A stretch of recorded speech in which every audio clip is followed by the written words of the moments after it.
Hello and welcome back to Modern Mondays here at Guardian Games in Portland, Oregon. I'm Travis Cooper and I'm hanging out here with producer, match finder, table spotter extraordinaire, Ian, and we're here to watch round number 2 of 4 of Analog Modern the Magic. We're Portland Paper, and we're here every Monday at 6:30 p.m. Pacific Standard Time. And so I thought I was doing something nice here. It's took a couple weeks off, but Ian always holds down the production front.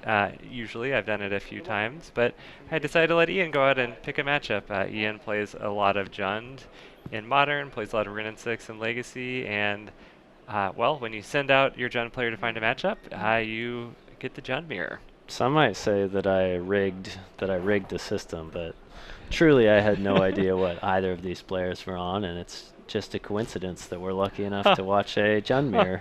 Yeah, let's watch everyone play a turn 2 Wrenn and 6, and then make all your land drops for the rest of the game, and see what happens.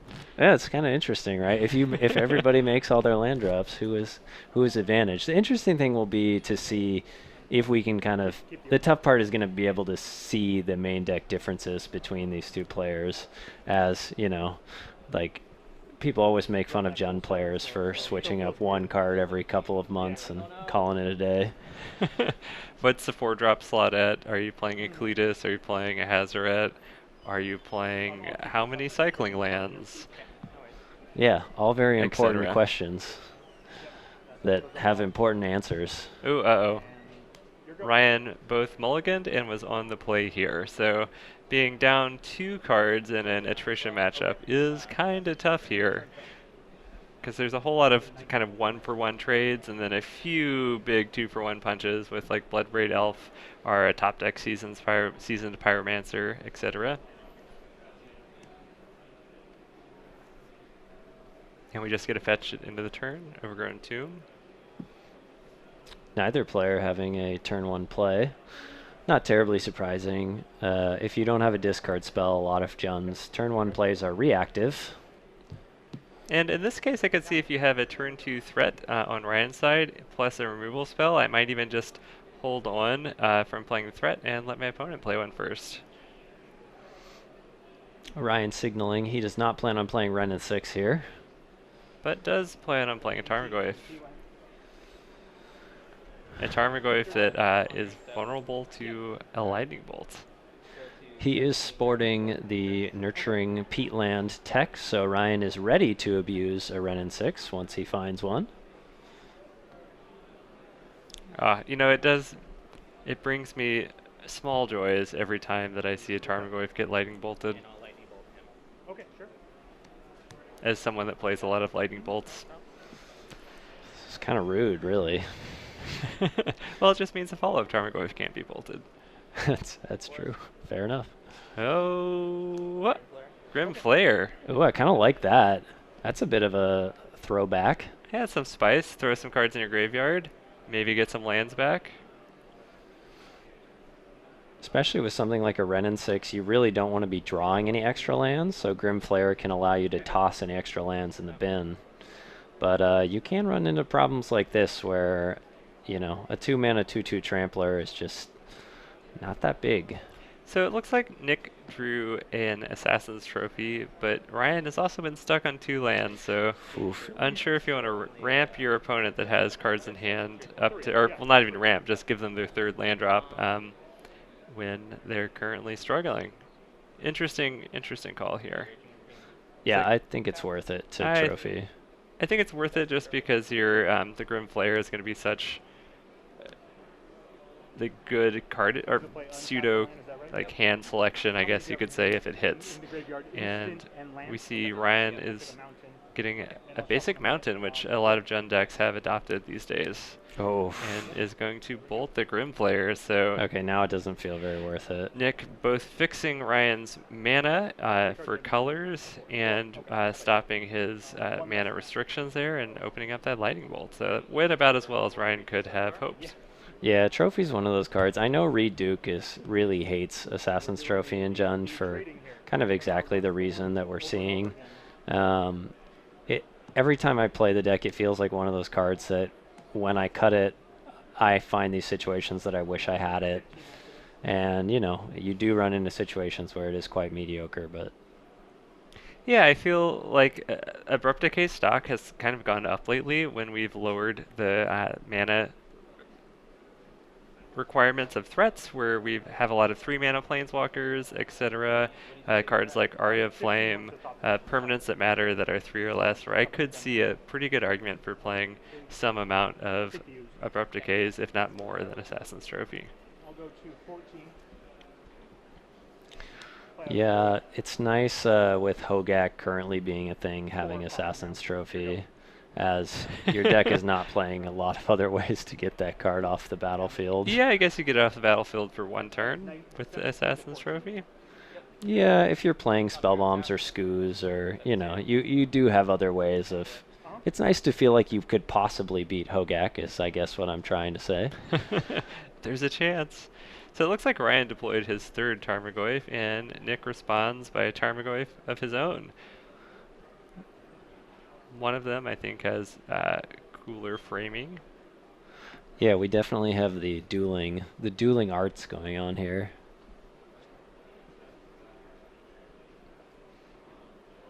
Is that kind of just a signal, like, I've been playing Jund since back in the day when you had the Future Sight? Possibly. It's actually the card choices of the players are quite interesting in that Nick is playing old Bloodstained Mires and new Tarmogoyfs. Ryan's playing old Tarmogoyfs, new Khan's Bloodstained Mires. So there's kind of it's mixed signaling about who's the Jundiest, the oldest Junderdome player.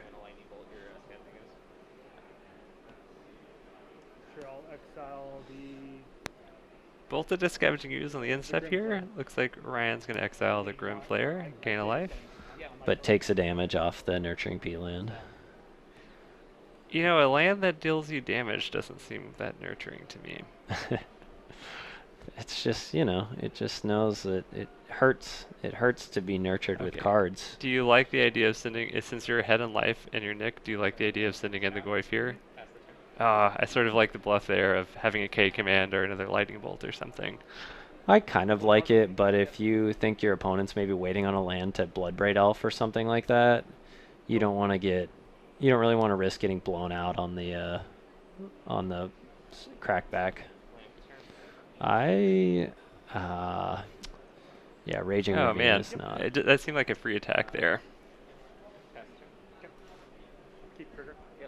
Curious that we didn't get one. And didn't take anything off that upkeep trigger. You have no cards in hand. So yeah, I definitely would have liked attacking with the Goyf before playing your land drop and playing the second Goyf. There's really no cost to that when your opponent just has black up. You're not going to lose to Lightning Bolt or K command, and you're either going to get some free damage in, which is probably the case when you're playing against Oh no. All right. Ryan with the clever 2 for 2. The old Maelstrom Pulse, all the Tarmogoyf's dead. Yeah, interesting. I guess when you have the Dark Confidant and it survived, your opponent didn't have a removal spell. You're kind of resetting things, but you have the card advantage engine. Did you hear life totals, Travis? Not sure that we are 100% correct here.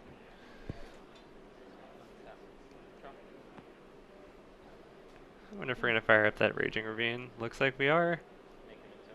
Yep. Swing for 4? Sure. Down to 10. Looks like Ryan's dropping to 10. Okay. And Ryan's going to 9. Nick probably very happy that his Ravine is now out of bolt range. Take another one down to 8. Going to 8 here off the land. And playing a Bloodbraid Elf. What are we cascading into? Thoughtseize. I would not cast that. I'll go to the bottom and then. Yep. Yeah, okay. You want to randomize more, you go for it. Yeah, does that Thoughtseize get exiled? It does not. It goes to the bottom of the library. Yeah. Attack for 5. Coming in for 5. All right, looks like we have life totals correct. Oh, well, it looks like Ryan would be dead to A bolt? a bolt. Oh, dueling bobs too. Oh, I would have definitely sent in there. I Oh, think so man. too. 8, and you're at 9? Yep. Is that right? Okay. I mean, Ravine is a decent blocker But you send it here. for Brian could flip a 3. Um, Ooh, Ryan's sitting on another Bloodbraid Elf in hand. Yeah, I think you're right that if you're working with, if your opponent has an active Bob, you're working with 0 cards and your opponent's working with 4 cards, you probably just have to try and win, play a little bit riskier. yeah, and they're tapped out, so I mean, you're losing this game on paper. Basically, Yeah. your opponent has more cards than you do. You're at similar life totals, so I feel like you have to play to give yourself the best chance to win that you can. Take another one down to 7. Oh.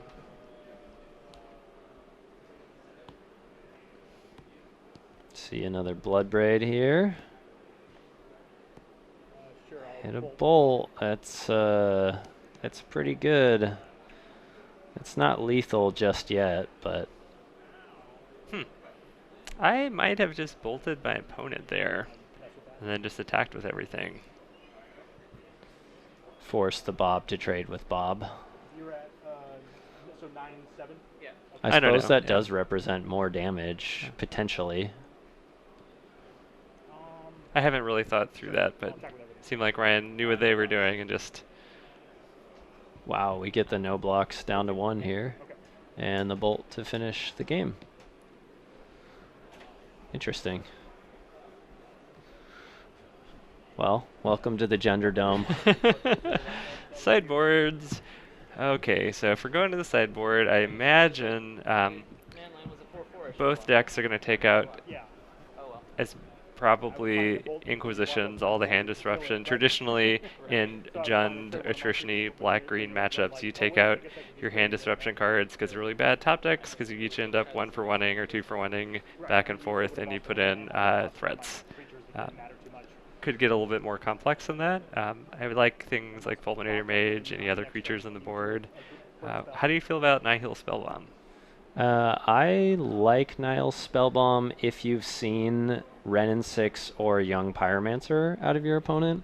I think I see a lot of people, myself included, will keep maybe greedier hands with less lands if I have Renin 6 in hand, and Nihil Spellbomb can be a good way to punish that. It's also relatively low cost. Just want to point out one thing here is I saw a Dark Confidant in Nick's sideboard. That's very interesting.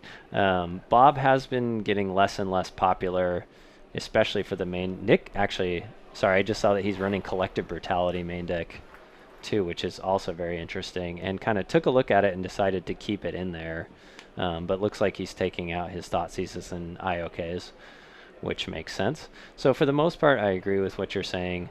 Fulminator Mage, I find a little bit mopey in the matchup. But you know, if you're scrambling for cards, I could see bringing it in. Certainly, if you have any other Planeswalkers in your board, any Lily Last Hopes, or some people play Garruk, you could bring those in. Yeah, I would definitely put Fulminator Mage on the last cards to bring in, but I think you're going to have more cards to bring out than you're going to want to probably bring in with all the hand disruption. I feel like is pretty poor.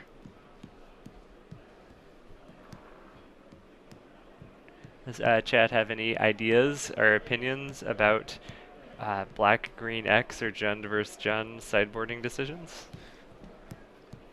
I also think you should take out your Bobs. I think Bob is really bad against Renin 6, so I'm not a huge fan of Bob in the matchup. Oh, I was almost like Nick should side in his third, fourth, or whatever Bob it is, just because it's a. If you're top decking, it's a thing that does a thing that you have to answer. Yeah, I guess I play a more Seasoned Pyromancer heavy build, and I feel like Seasoned Pyromancer is just way better than Bob in situations like that, and just in general. I agree that that is a better card in top decking situations, but Bob is better than if both players don't have anything in hand. Bob is one of the better cards to be top decking. I mean, there's lots of good ones, but Bob's up there with like Seasons Pyromancer, or maybe depending on what kind of lands you're playing, Wrenn and 6. Have you played this deck long? Or? Maybe 5 or 6 times. Oh, okay. Yeah. I've been waiting a long time for it to get good again, so. Right. I've been All right. testing it for a while. Are we gonna like these opening hands? Didn't get any sort of intel on what Ryan's sideboard strategy was, or what like interesting spicy cards are in the board. I feel like Jund is known for having like what are the 4 drops that people aren't expecting to have on the board. Are we gonna have a Huntmaster? What's gonna go? I do love me some Huntmaster. That is also a great top deck. I mean, one of Chandra, Torch of Defiance, has been a somewhat common card to see. You were playing Hazred in the main deck. I was, Yeah. but I play a very weird version of Jund. I play a red-heavy version of Jund. I also play 3 Blood Moons in my sideboard. Yep, I remember when Eldrazi was a menace that there was a Jund list that were on the Blood Moons. But it makes it really hard to cast those double black spells, which maybe it seems like you don't probably play cut any those. of them. I honestly think Liliana Last Hope is pretty bad right now. I think that's a card that when people look back on kind of the state of Modern, they'll realize that it's just a bit too slow and it's outclassed by a card like Wrenn and 6 that I think is just a better walker. And I would rather play, currently I'd rather play Season Pyromancer than Lily Last Hope. So the turn 1 play is less important post board because you take out I would assume most players are taking out the majority of the hand disruption spells. Yeah, I'm going to take the 3 right now. 17. But Ryan's taking 3. My guess is, what would you, if he kept in a discard spell, I will be surprised. My guess is maybe that's a Niles. Wow. Okay.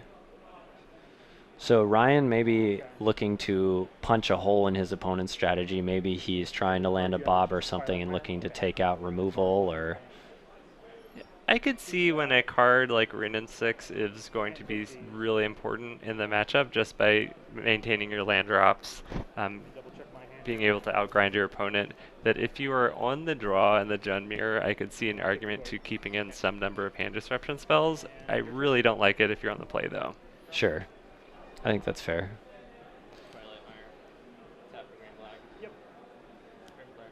All right, get a Grim Flare.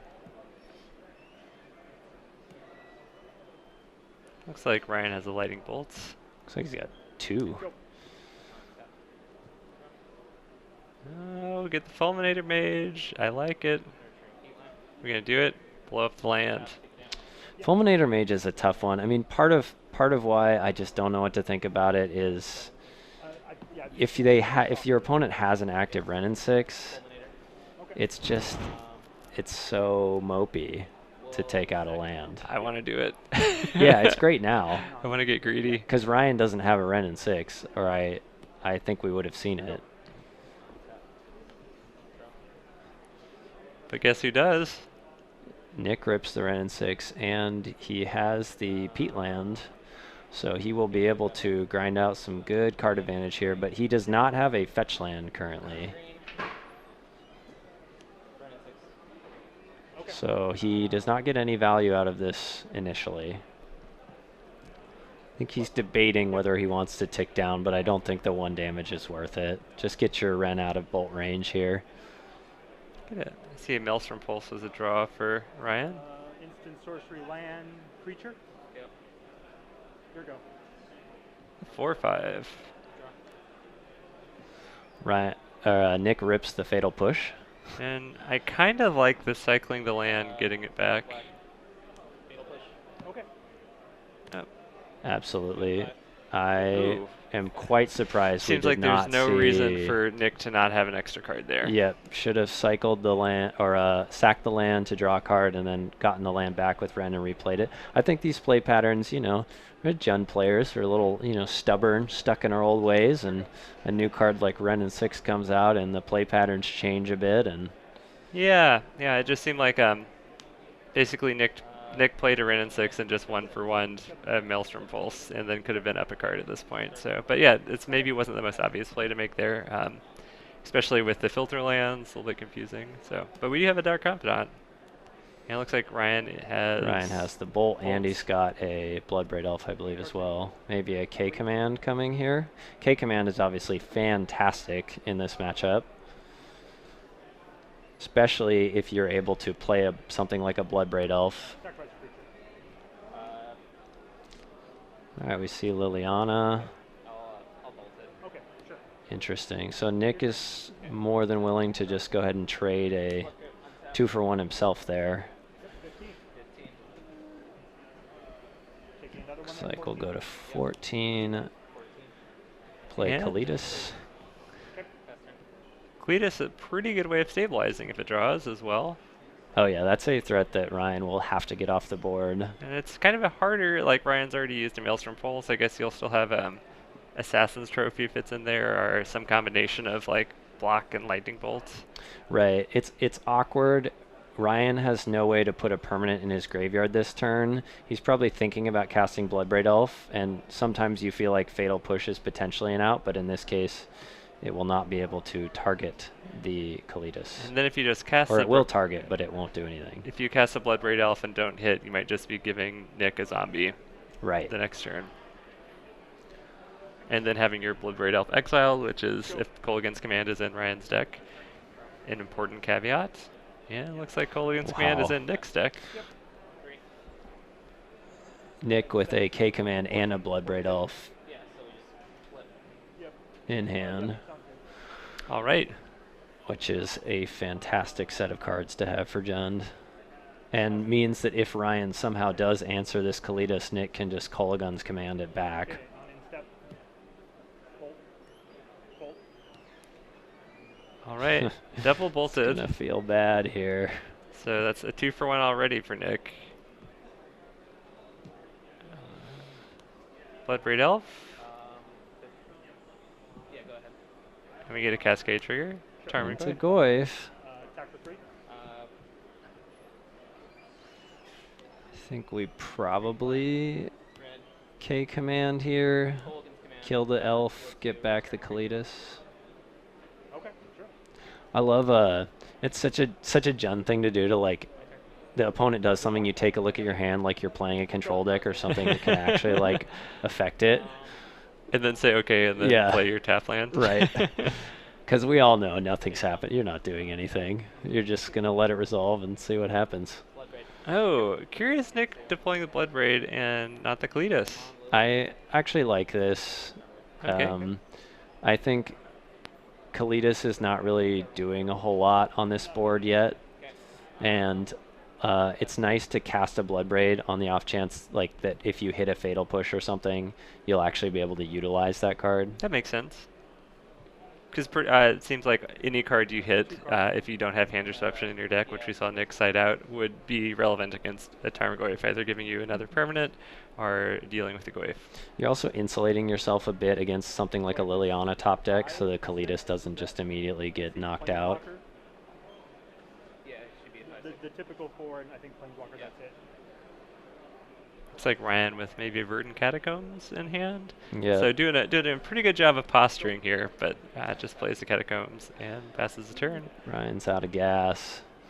Nick looking at quite a bit. I believe was there a bolt in Nick's hand? Yeah, so I sort of like the play Kalitas send in with the team. Oh yeah, for sure. It Yeah. seems like Nick was hesitant to do that whenever he didn't for sure have a removal spell in game 1, so it's got to be on Ryan's radar, like, oh, I bet that leftover card's got to be decent.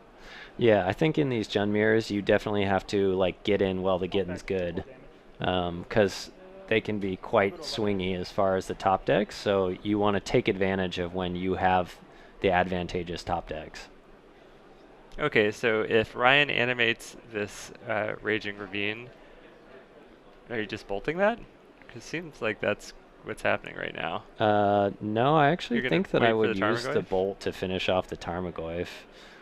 I'm not too concerned about the Raging Ravine here. Okay. It doesn't get a counter It's this just gonna turn. trade. It would monopolize Ryan's mana the next turn in any case, and you have an active Kalitas on board. Yeah, it seems like Nick could get 2 zombies if Ryan just goes for blocking with the Ravine and then you bolt the Tarmogoyf. Right. Which I'm not sure why Ryan would have fetched unless you're going to activate the Ravine. Right. Fine with a block. Unless you just want some time to think and then be really efficient with how you're using your time, which I can always respect that play. Yeah, happens. Okay, cool. This is fine. And, you know, again, one of those situations. Okay, so I'm going to oh, we got it. So it's not a trigger, it's a replacement effect with Cletus, so you can't forget that one. I was getting ready to go out there to make sure the players got that, but they didn't, and that's a scoop for Ryan. And in true Jund fashion, we end up at 1-1. You can always, the Jund Mary is always good for some top deck battles that ultimately start at 1-1 and go from there. I'm gonna play a good card. I'm gonna play a good card. So I know that I have harped on how I just don't think Liliana's great, but think about Liliana as a top deck in a situation like that. It's like so mopey. Liliana the Last Hope or Liliana the Veil. Whereas something like a Seasoned Pyromancer, again, I'm a big fan of Seasoned Pyromancer, but something like a Seasoned Pyromancer there letting you re-up on your hand, to me, Seasoned Pyromancer has more ability to catch you up when you're behind.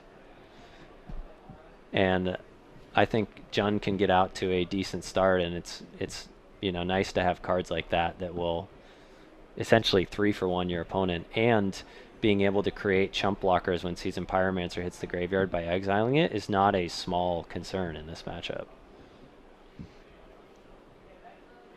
I think I've heard arguments on both sides. I think it's a really, really strong card. I think if you sort of warp your deck around making that card good, it's great. I feel like there are a lot of times where you're playing Jund and you're you know, playing a lot of sort of top deck situations where you might have 2 removal spells in your hand and then you draw a Seasoned Pyromancer and you're like, well, do I want to make 2 1/1s that are kind of mopey, but these removal spells can be relevant later in the game, and it can create some awkward situations, I think, where usually with Planeswalkers, except for a few cases with Liliana the Veil, you kind of just plus it and you know, like you're getting value out of that. Right. Yeah, I mean, I think Liliana the Veil is actually a quite difficult card to use correctly in a lot of situations. I think it's one of those Planeswalkers. People are used to just plussing their Planeswalkers in all cases if the ability's there. And Liliana the Veil, I think, is one of the only Planeswalkers where you actually have to think quite a bit before you plus it, and there are a good number of instances where it's the wrong choice. Yeah, well, there's that hidden 4th ability, which is to cast Liliana the Veil and then not do anything.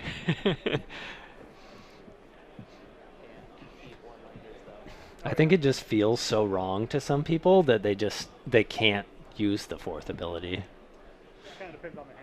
You have to think of it like if you played back in Nemesis block, something like a Seal of Removal, those kind of enchantments that sit on the board ready to use their effect when need be. I found it interesting with the newer Planeswalkers too, like especially Narset in Modern. I've played against Phoenix and then been on the side where I'm playing a control deck with Narset, and sometimes playing that card and then leaving it at 5 is the correct decision.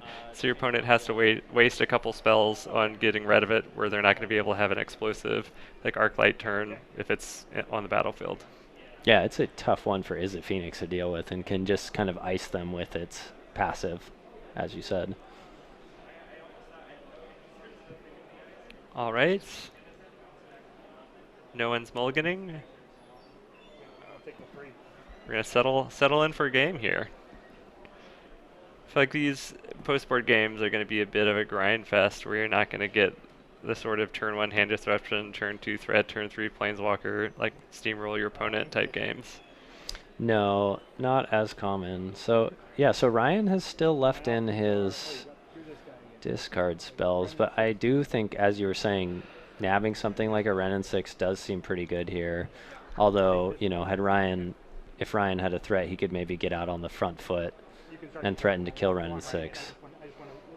But, you know, it looks okay here. Yeah, when you draw it and it's in your opening hand, it is okay, but it's just the price of getting to turn like 12, right. 13, 14, and then you draw it that... Right, then it doesn't feel as okay. I don't think I shuffled enough yet. I'm just trying to write and shuffle. No worries.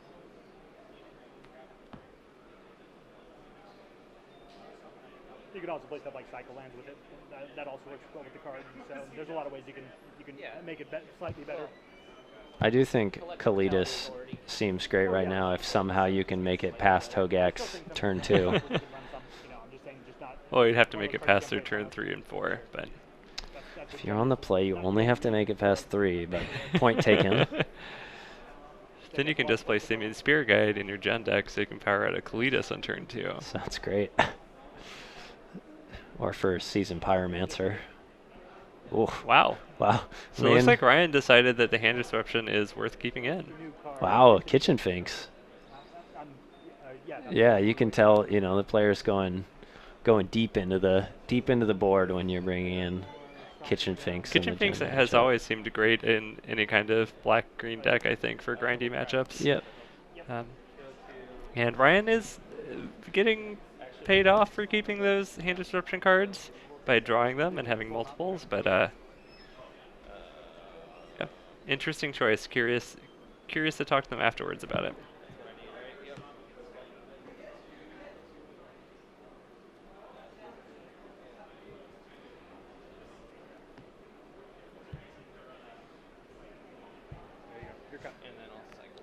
And we're getting a cycling. It's truly amazing how different the versions of the cards played in each of these decks have been. Like different Overgrown Tombs, different fetches. It's like there can only be one. Yeah. I mean, Jund players, you gotta do something to differentiate yourself. Oh, 2-drop, gotta go. Have not seen Ryan on the Rin and 6 at all. Have we seen that in it? We have not seen any yet from Ryan. Yep, and it turn fetch. Just taking just the one. Also, we are at an LGS. Sometimes card availability can be an issue. If you did not get in early on Ren and 6s, when they were still expensive at $20, they're now cresting at $90 or so. Yeah. So, Oh, Jund. I see some in Ryan's deck. Just the requirement that Jund is a very expensive deck. Yeah, it helps to have friends that are really good at, speccing, sort of having a good idea of, the value of Magic cards. Just enough. Travis convinced me to get Ren and 6s at $20, and I did, and then had a bit of buyer's remorse, and now don't have any buyer's remorse.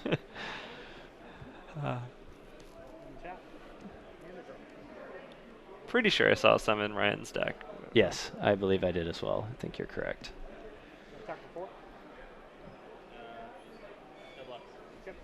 Well, coming in for 4. 13 to 16 here. And got a land. I'm gonna cast the spell. Yep. Interesting. Ryan just passes the turn here. Would you consider sacking the Fulminator to keep your opponent off Bloodbraid? No. I think I like Ryan's play here, in that you've seen Rin and 6 in Nick's deck. Fulminator is just kind of like another threat, but there we go. I was gonna postulate why Ryan would just leave the Fulminator in play, but we don't have to think about that right now. I also am surprised that Ryan did not cut Nick off of a color. He had the option there to Fulminator the Stomping Ground instead of leaving the 2 Overgrown Tombs. I understand that he probably did it thinking that maybe he's cutting his opponent off the double black for Liliana, which if Tarmogoyf is your premier threat, that line does make sense. 12. Yeah, I have 3 more life than you. That was going to be another reason why I liked saving Fulminator Mage, is it kind of insulates you a little bit to Liliana. But I don't think, there's many decision trees, and no one is right in this kind of matchup. Right, and ultimately results-based, right? But Ryan does prevent Nick from playing the Bloodbraid Elf. Get in for 8, so now we're going to have 2 lethal threats that Nick is going to have to answer. And I don't know why Nick did not bolt that Raging Ravine. It looks like there's a bolt in hand. 2 bolts in hand, yes. That maybe because Nick was hoping. I I think it was probably just correct to do so, but Because now, You're at 4? Yeah. Okay. yeah, you don't want to die with a bunch of cards in hand. Declare an attack. Yeah. So Nick can block and sack, which is solid. Block and attack, yep. Okay. It's a good play. Technically, I had another counter for him. Thoughtseize. I'll go to 13 after that. So your hand is double roll. So if I'm Ryan, I absolutely take the Bloodbraid Elf here. yep. Yeah, the Cletus isn't going to do anything except chump block and maybe gain some No, life. I'm just, Yeah, it's the Thoughtseize. I can choose anyone. Yeah.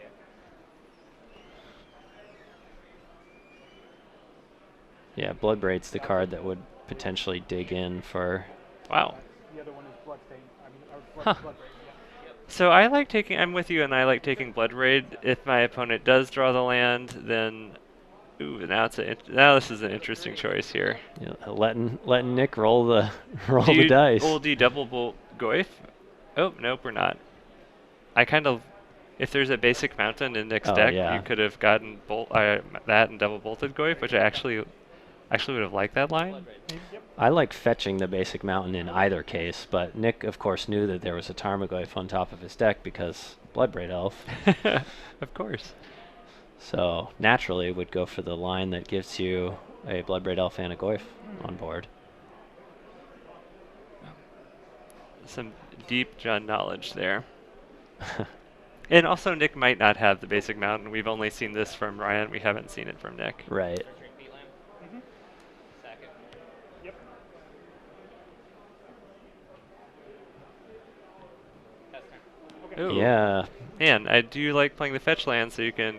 I guess maybe Nick's thinking about not going down to 3 here. Oh, he played the Peatland for turn. Yeah. Okay. Yeah. Trigger? Okay. Yeah. Sure. I'll play a Fulminator Mage. Okay. Declare an attack.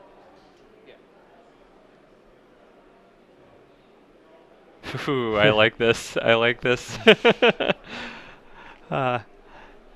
Interesting.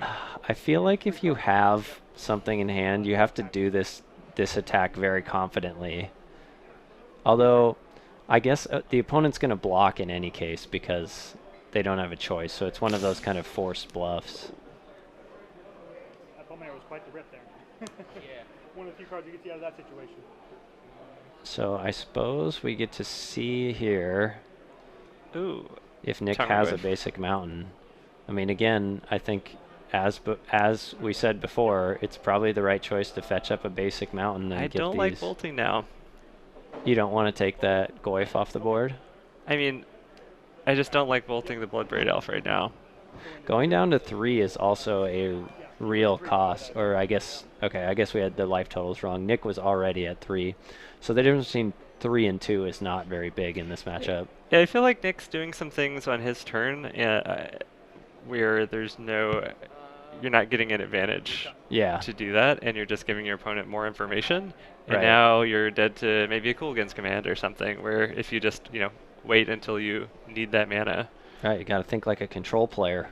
You got to put your little control hat on. Well, I feel like thinking how you lose in this matchup is pretty important.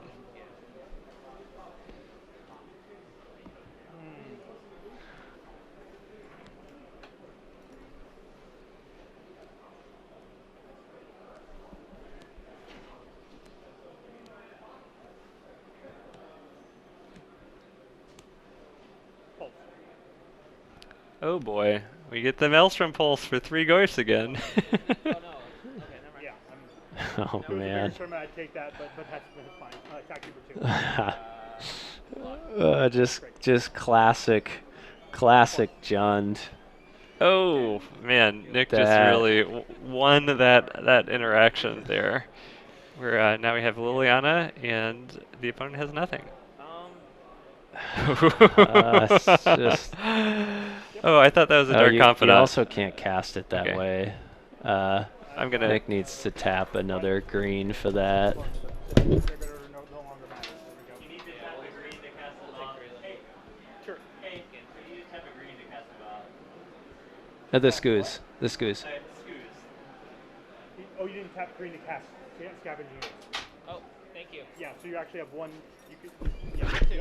Take two. you can still do. You can tap out to do. Oh no, you have this left over. Yeah. Yep. Yep. So what? Just leadership. Okay. Cool. Okay, Nick takes the Fulminator and the Bloodbraid. I like getting Bloodbraid out of the yard. You do not want your opponent to K-command back a Bloodbraid there. Sacrifice a creature. Okay. Oh. Surprise, surprise on that.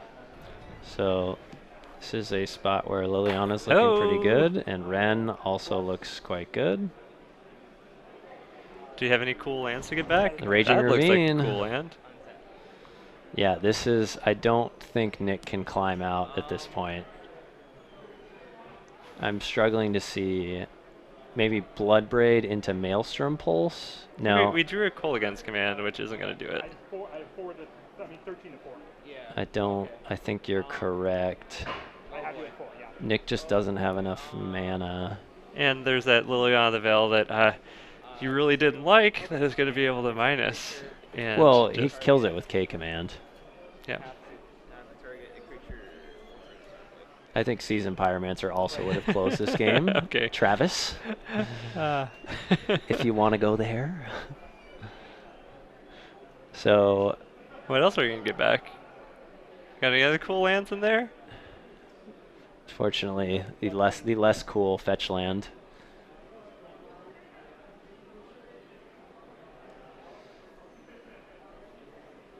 I mean, this definitely is a standoff that benefits Ryan.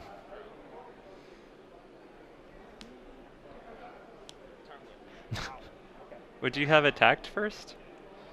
Or are you gonna do you want to hold back 2 blockers to not die? I think I would have attacked first. I don't think Nick wins this game by sitting around hoping that he top decks better in the mirror like we were talking about before. I think you have to push your advantage even if you're playing a little bit riskier. Yeah, those Tarmogoyfs are a pretty quick clock, so I think you can afford. I mean, you're gonna lose to a removal spell at some point, anyways. But yeah, I do agree with your assessment of the situation. It's certainly harder to see that when you're playing. I think sometimes you get in a mode where you're thinking about keeping yourself alive, and I think that's what separates the amazing Jund players, someone like a Reed Duke or a Jadine Clomparens. They're able to figure out when they need to turn the corner. Right, looks like our clock is a little off, but we're on turn 0 right now. That's what I was thinking to myself. Okay. let's Bloodbraid take a Elf. roll here. Wow. Ooh, I guess that is a downside to maybe not upticking your Ren in 6. Yeah, it wasn't a huge deal because the lands that Ryan can get back, getting back an extra fetch at this point is not necessarily going to make or break this game. I'm going to cast it, then choose this one to sacrifice them. Okay, that makes sense. Interesting. Plus, Ryan deciding to get that Ren out of his deck. return the bloodstain, play it. Back through the fetches. Wooded, play it. There we go. Turn 0. Your go. Now we're on to turn 1. Yeah. Let's do this. It looked like that was an ooze. Ooze is very good here.